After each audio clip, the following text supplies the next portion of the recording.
जगन्नाथांची कथा जुनीच गोष्ट आहे. इंद्रधनु हा कलिंग देशाचा राजा होता. एके दिवशी त्याला समुद्रात फिरण्याची आवड निर्माण झाली. राजाची इच्छा पूर्ण होत नसेल तर इच्छा कोणाची? ताबडतोब हंसाच्या आकाराचे एक सुंदर जहाज बांधले गेले. राजा आपल्या पत्नी आणि मंत्र्यासह त्यावर चढला आणि समुद्राच्या प्रवासाला निघाला. जहाजाने नांगर उभा केला. मास्टरवरून पाल ओढली गेली आणि जहाज बाणाप्रमाणे लाटांमधून उडाला. पण कोणास ठाऊक जहाज कुठल्या वाईट ठिकाणी जात होते. समुद्रात जाताना प्रचंड वादळ आले. वाऱ्याच्या सोसाट्याने पाल उडून गेली. मस्तूल तुटला आणि जहाज कोरड्या जहाजासारखे थरथरू लागले. जहाजावरील सर्व लोकांच्या जीवाला धोका होता. जहाज किनाऱ्यावर आणण्यासाठी खलाशांनी खूप प्रयत्न केले, मात्र त्यापैकी एकही काम झाले नाही. थोड्या वेळाने डोंगराएवढी उंच लाट उठली आणि क्षणात जहाज गिळकृत केलं. जहाजावरील सर्व लोक पाण्यात गेले आणि कायमचे झोपले. एका लॉंगचा आधार मिळाल्यावर महाराज इंद्रधनु डुबकी मारत होते. त्यांनी पोहत जीव वाचवण्याचा प्रयत्न सुरू केला. काही वेळाने खांबाचे दुसरे टोक धरून कोणीतरी पोहत असल्याचे त्याच्या लक्षात आले. त्याने विचारले, "कोण आहे?" "मी राणी आहे," उत्तर आले. हे ऐकून राजाला प्रथम खूप आनंद झाला, पण लगेच मनात विचार आला की किती दिवस असे पोहायचे. तो राणीला म्हणाला, "काहीही झाले तरी खांबाला सोडू नकोस. देवाची इच्छा असेल तर आपण दोघेही त्यातून मार्ग काढू." तसाच दोघेही एकाच खांबाच्या साहाय्याने पोहत किनाऱ्यावर पोचले. कोणी असतं तरी तो स्टंप तेथेच टाकून त्याच्या वाटेला गेला असता, पण राजा आणि राणीने हे केले नाही. त्या स्टंपच्या रूपाने देवानेच आपला जीव वाचवला हे त्याला समजले. त्यामुळे दोघांनी मोठ्या श्रद्धेने त्या सोंडेला प्रदक्षिणा घालून हात जोडून नमस्कार केला. तेव्हा राजा राणीला म्हणाला, "या सोंडेमुळे आज आमचे दोघांचे प्राण वाचले आहेत. ही काही सामान्य सोंड नाही. म्हणून या सोंडेपासून आपण देवाच्या 2 मूर्ती बनवू आणि त्या मंदिरात ठेवू. त्याची पूजा करा. का हे चांगले आहे होईल का?" राणीने उत्तर दिले, "तुम्ही एक चांगली कल्पना आणली आहे. आम्ही नक्कीच तेच करूया. या स्टंपने आमचे प्राण वाचले आहेत." राजा आणि राणी ती सोंड घेऊन त्यांच्या महालात पोचले. दुसऱ्या दिवशी एका लाकडी काठीने राजाचा जीव वाचल्याची बातमी राज्यभर पसरली.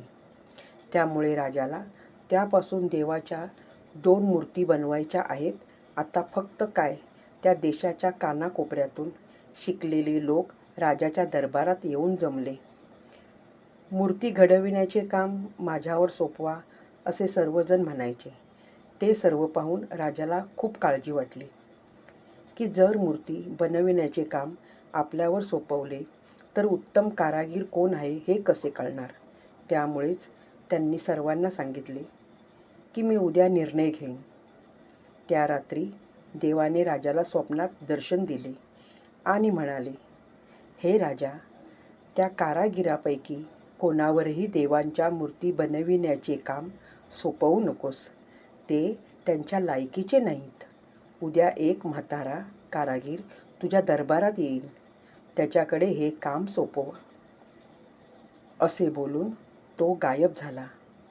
दुसऱ्या दिवशी एक म्हातारा कारागीर राजाच्या दरबारात आला आणि म्हणाला, "राजा, मी एक कारागीर आहे. मी ऐकले आहे की तुला 2 पुतळे बनवायचे आहेत. मी तुझी सेवा करायला तयार आहे."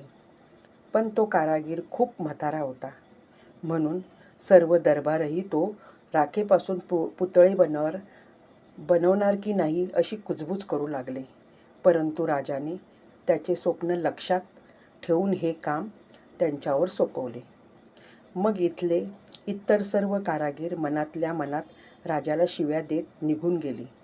पण तरीही सर्वांच्या मनात ही आशा होती की जेव्हा हा म्हातारा काही करू शकणार नाही तेव्हा राजा मला बोलवेल.